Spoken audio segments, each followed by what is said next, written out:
Tema yra aktuali, žinia kokia situacija Europoje, pasaulyje.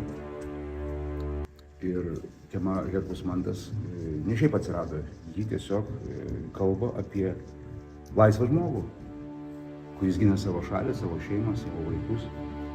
Ir būtina pamatyti planetą. Herkus Mantas yra mūsų simbolis.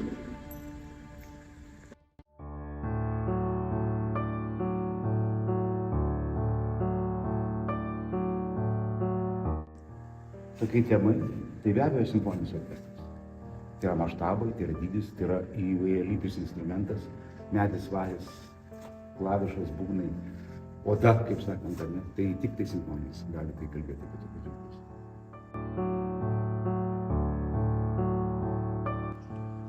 Šį baletą būtina pamatyti. Tai kaip kinas, kaip vaizdas, tai kalba apie laisvę, kurią mes iškovojom 1990 metais. Ateikite.